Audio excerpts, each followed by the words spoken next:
ETV YouTube ఛానల్స్లో మీ వ్యాపార ప్రకటనల కోసం ఈ నంబర్కి కాల్ చేయండి.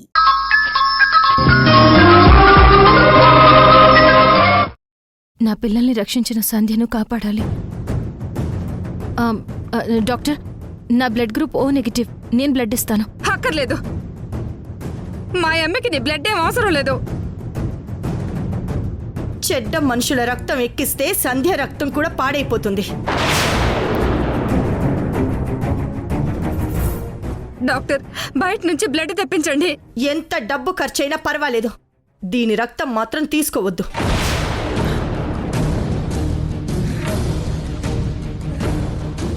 పేషెంట్కి బ్లడ్ అవసరం, తను ఇస్తానంటోంది కదా, మళ్ళీ బయట నుంచి ఎందుకు తెప్పించడం? లేనిపోయిన రిస్క్ అవుతుంది. రిస్క్ అయినా పర్వాలేదు, తెప్పించండి డాక్టర్. ఆపండి.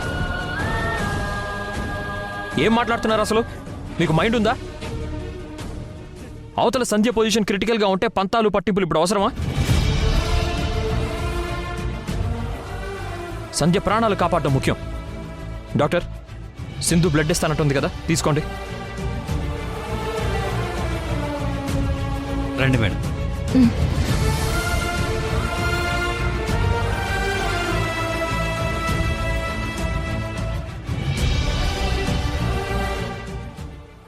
వెచ్చని మట్టిలో నాటిన విత్తనం ఊపిరందుకోదా, చుక్క నీరు పట్టిన రాతిరే కప్పిన దారులే తప్పిన తెల్లవారనందా, చీకటంత కమ్మిన తూరు పింట మొదలైన కిరణాల వేడి లోకమంత అందాలు అందించదా, దారిలోన ఎదురైన గ్రహణాలు వీడి రంగులెత్తుకుంటూ రాదా.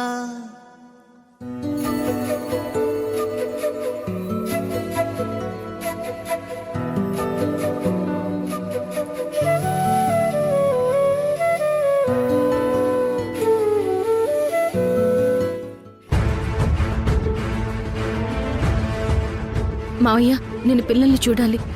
వాళ్ళు ఎక్కడున్నారో దయచేసి చెప్పండి. నువ్వు పిల్లల్ని చూడ్డానికి వీల్లేదు. ఇప్పుడే ఓ ప్రమాదం నుంచి బయటపడ్డారు. మళ్ళీ నీ కళ్ళు వాళ్ళ మీద పడితే లేనిపోని ఆపదలొస్తాయి.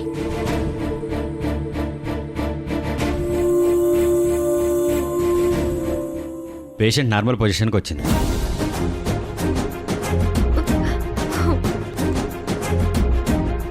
ఇంకా తనకేం ప్రాబ్లం లేదు.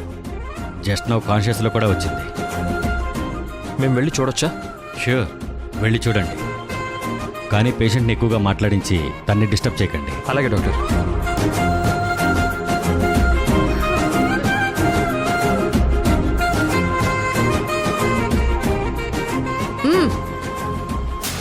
నువ్వెక్కడికే వస్తున్నావు?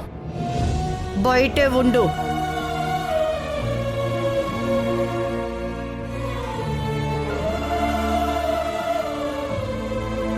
అమ్మే, అమ్మే.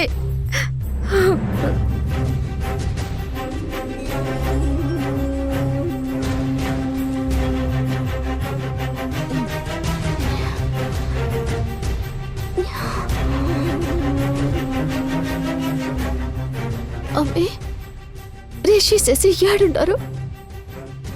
పిల్లకాయలు బాగుండారా? వాళ్ళకేం కాలేదు కదా? సంధ్య, నువ్వు కంగారు పడకు, రిలాక్స్డ్గా ఉండు. వాళ్ళకేం కాలేదు, వాళ్ళు బాగానే ఉన్నారు. నీ ప్రాణాలకి తెగించి పిల్లల్ని కాపాడావు. నీకెలా థ్యాంక్స్ చెప్పాలో తెలియడం లేదు. అబ్బే, ఏందబ్బేది? నీ నుంచి నేను కోరుకునేది ఇది కాదు.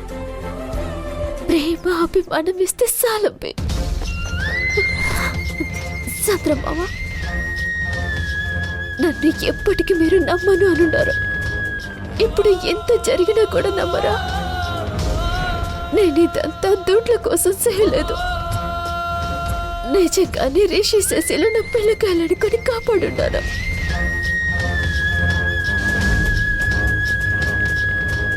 నిన్ను కలిసి థ్యాంక్స్ చెప్దామనుకుంటే నాకు ఆ అవకాశం ఇవ్వడం లేదు సంధ్య.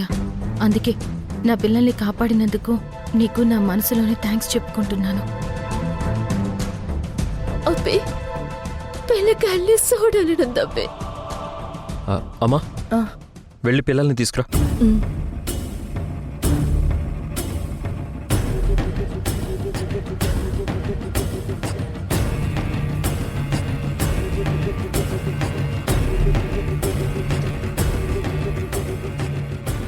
రిషి శశి, మీ అమ్మ స్పృహలోకి వచ్చింది, మిమ్మల్ని చూడాలంటోంది. రండి. రానన్నా. శశి,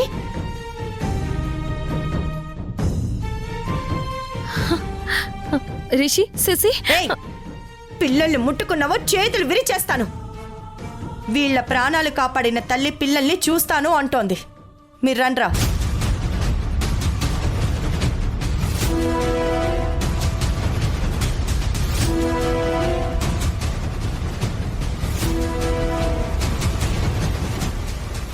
శశి, రిషి,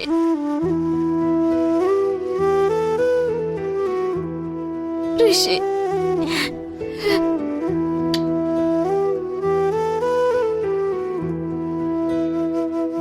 రిషి, మీకేం కాలేదు కదా? మాకేం కాలేదమ్మా. నీకెలా ఉంది ఇప్పుడు? మిమ్మల్ని చూసుంటాను కదా, బాగుంటుందమ్మే. నా పిల్లలకి మళ్ళీ కొత్త జీవితాన్ని ఇచ్చావు సంధ్య. వాళ్ళు ఇలా ప్రాణాలతో ఉన్నారు అంటే దానికి కారణం నువ్వే. నా పిల్లల ప్రాణాలు నిలబెట్టిన నువ్వే వాళ్ళకి నిజమైన తల్లివి.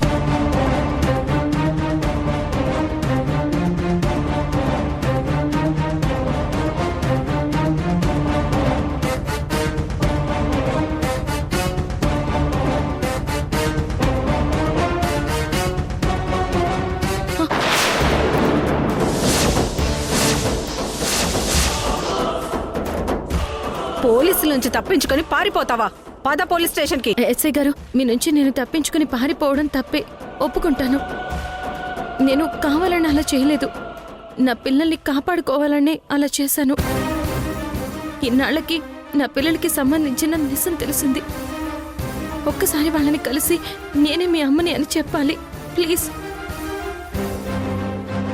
నన్ను ఒక్క నిమిషం వదిలిపెట్టండి.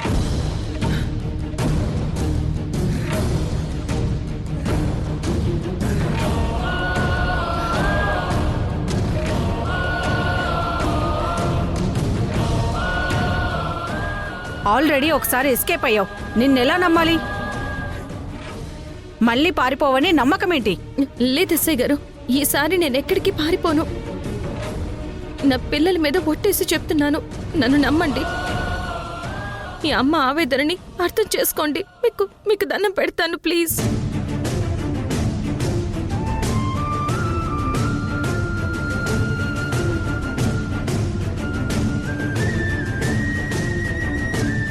సరే, ఓన్లీ 1 మినిట్ మాట్లాడరా. థ్యాంక్ యూ ఎస్ఐ గారు. ఆగో, ఎక్కడికి వెళ్ళేది? నువ్వు నేరస్తురాలివి. నీ నీడ పిల్లల మీద పడడానికి నేను ఒప్పుకోను. ఎస్ఐ గారు, ఇది ఇక్కడ ఒక్క క్షణం కూడా ఉండటానికి వీల్లేదు. తీసుకెళ్ళిపోండి.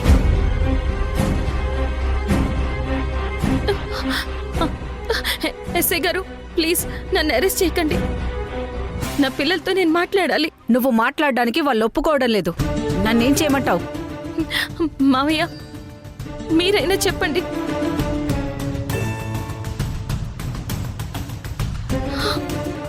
యష్, నువ్వైనా చెప్పు ప్లీజ్. నా బాధ అర్థం చేసుకో. ఒక్క నిమిషం అంటే ఒకే నిమిషం. రిషి శశితో మాట్లాడి వెళ్ళిపోతాను. నేను వాళ్ళ అమ్మని అన్న విషయం వాళ్ళకి తెలియాలి. ఆ డాక్టర్ వాళ్ళని అప్పజెప్పమని నిన్ను ఎంతలా రిక్వెస్ట్ చేశాను. అప్పుడు నువ్వు నా మాట వినుంటే ఇప్పుడు నీ మాట నేను పట్టించుకుని ఉండేవాడిని. సారీ సింధు. యష్, కుదరదని చెప్తున్నారు కదా, పద. యష్, రా. నన్ను వదలండి. నా రమ్మని పిల్లలతో చెప్తుంటే మాట్లాడాలి. విసిగిస్తావేంటి? వదలండి. Madam, please madam. విసిగించకుండా వెళ్దాం రా.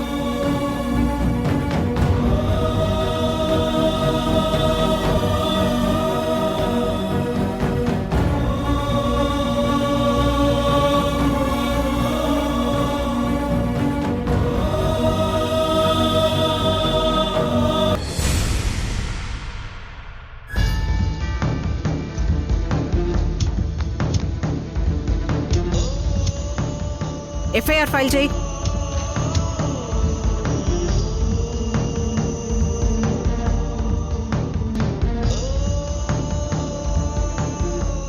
రిషి శశి నా పిల్లలే అని తెలిసి కూడా వాళ్లతో నా ఆనందాన్ని పంచుకోలేకపోయాను.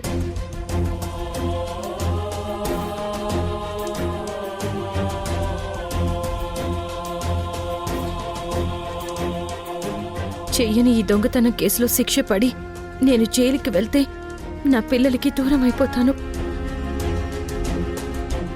గౌతమ్తో మాట్లాడి బెయిల్ తీసుకుని ఏదో ఒక విధంగా బయటికి వెళ్ళాలి.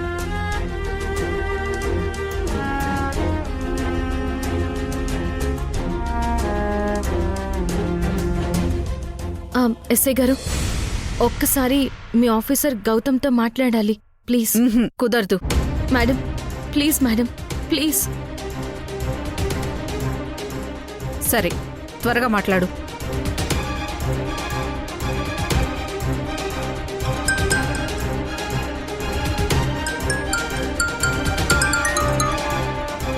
గౌతమ్, నా పిల్లల్ని చూద్దామని హాస్పిటల్కి వెళ్తే పోలీసులు నన్ను అరెస్ట్ చేసి స్టేషన్కి తీసుకొచ్చారు. నువ్వు ఒక్కసారి ఈ స్టేషన్కి వచ్చి ఎస్ఐ గారితో మాట్లాడి నాకు బెయిల్ వచ్చేలా చేయవా ప్లీజ్? సారీ సింధు, నువ్వు పోలీసుల నుంచి తప్పించుకు పారిపోయావు. ఇప్పుడు నేను చెప్పిన స్టేషన్ బెయిల్ ఇవ్వడం కష్టం. ఆ ఫినాన్స్ పార్ట్నర్ని పట్టించి ఆ డాక్టర్కి ఫినాన్స్ బాధితులకి ఎంతో హెల్ప్ చేశావు. ఇంత మంచి పని చేసి నువ్వు పోలీసుల నుంచి ఎస్కేప్ అయి తప్పు చేసావు సింధు. గౌతమ్, నేనేం కావాలని నేరం నుంచి తప్పించుకోవాలని పారిపోలేదు. ఆపదలో ఉన్న నా పిల్లల్ని కాపాడుకోవాలని వేరే ఏ ఆధారం లేక అలా చేశాను. ప్లీజ్ గౌతమ్, ఇప్పుడు నువ్వు తప్ప నాకు హెల్ప్ చేసేవాళ్ళు ఎవరూ లేరు. రిషి శశి నా పిల్లలే అన్న నిజం నువ్వు విన్నావు కదా. నా పిల్లల్ని చూడాలని, వాళ్ళతో మాట్లాడాలని, నేనే మీ అమ్మనని చెప్పి వాళ్ళకి చెప్పాలని ఈ అమ్మ మనసు ఉవ్విళ్ళూరుతుంది. బెయిల్ ఇవ్వకపోయినా పర్వాలేదు, కనీసం ఒక్కసారైనా ఒక్కసారి నన్ను వదలమని చెప్పు గౌతమ్. నేను వెళ్ళి నా పిల్లల్ని కలిసి వస్తాను. ప్లీజ్ గౌతమ్, ఈ అమ్మ బాధ అర్థం చేసుకో. సింధు, నీ బాధ ఏంటో నాకు తెలుసు, కానీ నేనేం చేయలేని పరిస్థితి. అందుకు నేను ఫీల్ అవుతున్నాను. నువ్వు పోలీసుల నుంచి తప్పించుకోవడం వల్ల కేసు ఇంకా క్రిటికల్ అయింది. ఇప్పుడు పోలీస్ ఆఫీసర్గా నా పవర్ మొత్తం ఉపయోగించినా నిన్ను వదిలిపెట్టరు సింధు. ఎందుకంటే ఒకసారి పారిపోయింది దానివి, మళ్ళీ ఎస్కేప్ అవుతావని డౌట్ ఉంటుంది వాళ్ళకి. సారీ సింధు, ఈ విషయంలో నీకు నేను ఎలాంటి హెల్ప్ చేయలేకపోతున్నాను.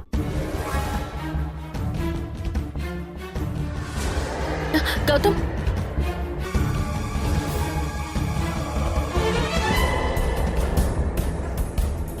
సెల్లోకి తీసుకెళ్ళండి. ఆగు, మొబైల్ ఇక్కడ పెట్టి వెళ్ళు.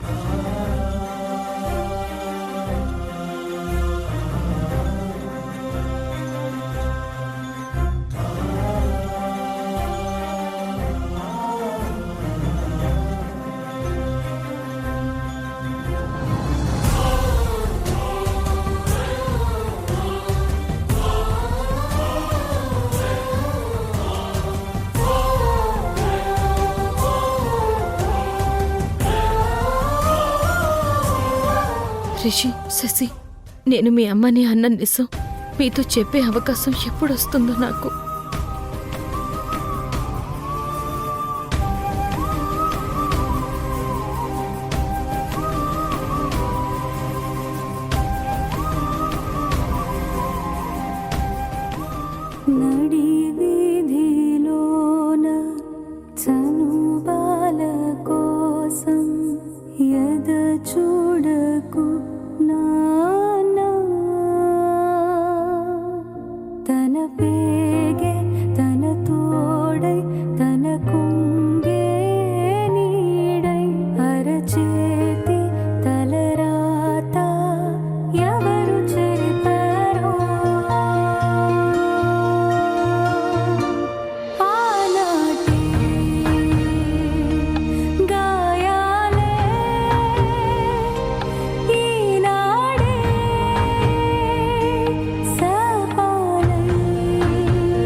పేషెంట్కి ఇంకేం ప్రాబ్లం లేదు.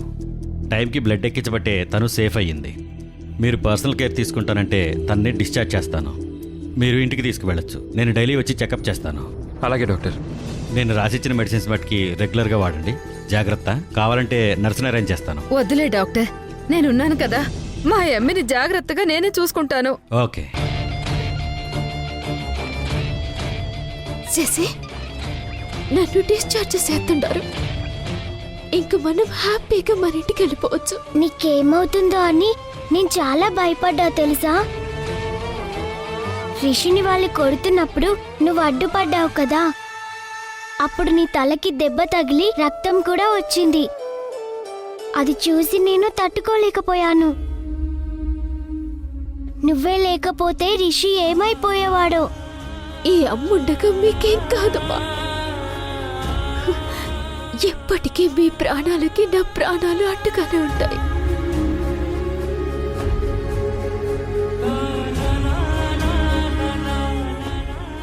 సింధు ఎలాగూ జైలుకెళ్ళిపోయింది. ఇక దాన్ని జైల్లోనే ఉండేలా చేస్తాను. పిల్లలు ఎలాగూ ఇప్పుడు సంధ్యకి దగ్గరవుతున్నారు కదా, దీన్ని ఉపయోగించుకొని నా మనవణ్ణి మనవరాల్ని నా దగ్గరే ఉంచుకుంటాను.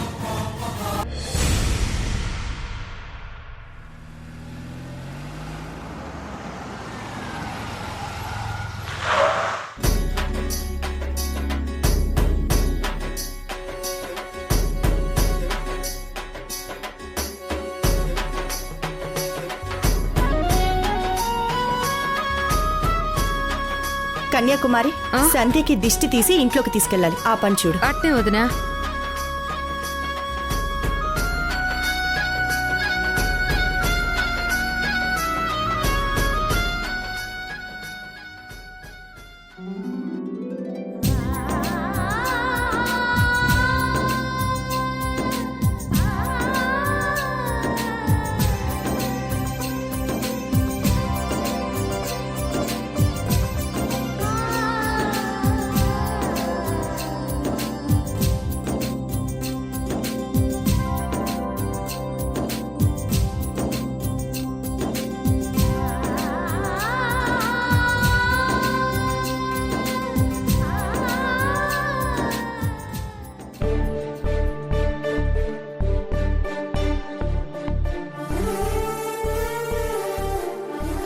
మెల్లగా.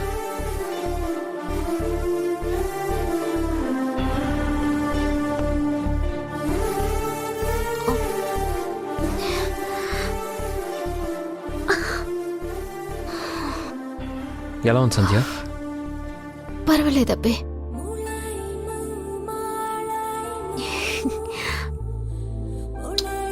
సంధ్య, ఈ జ్యూస్ తాగు.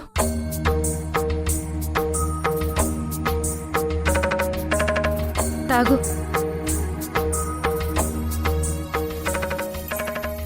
యష్, సంధ్య ఇప్పుడే హాస్పిటల్ నుంచి డిశ్చార్జ్ అయ్యి వచ్చింది కదా, తనకి రెస్ట్ అవసరం. మనం వెళ్దాం పదండి.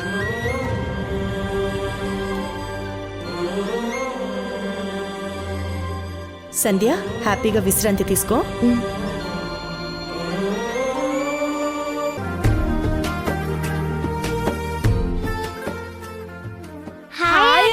హాయ్ రిషి, శశి. అను, నువ్వెలా ఉన్నావు? నేను బాగున్నా. మీరు ఎలా ఉన్నారు? మేము బాగున్నాం. పదండి మనం వెళ్దాం. యష్, ఇప్పుడు సంధ్యకి ఎలా ఉంది? అంతా బాగానే ఉంది. పైన రెస్ట్ తీసుకుంటుంది. రా వెళ్దాం. పర్లేదు, రెస్ట్ తీసుకొని. నువ్వు అనునే వచ్చారా? మీ అమ్మగారు ఏరి?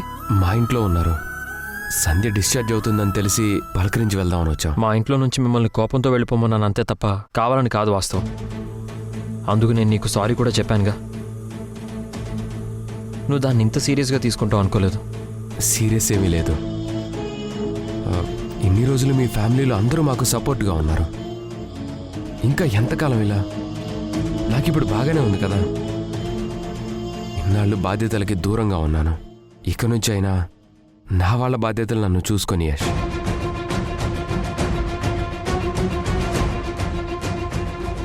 రిషి, శశి, మీకు ఈ విషయం తెలుసా? ఏంటది? నిజంగా సింధుయే మీ అమ్మంట.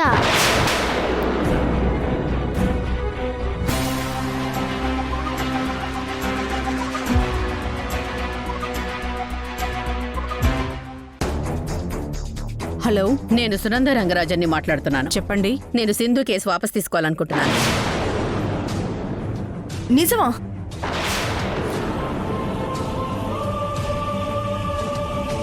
నిజంగానా? సింధు బయటకు వచ్చిందంటే సరాసరి మన ఇంటికి వచ్చి పిల్లల గురించి మన మీద పెద్ద యుద్ధమే చేస్తుంది. నేను అదే కంగారు పడుతున్నాను.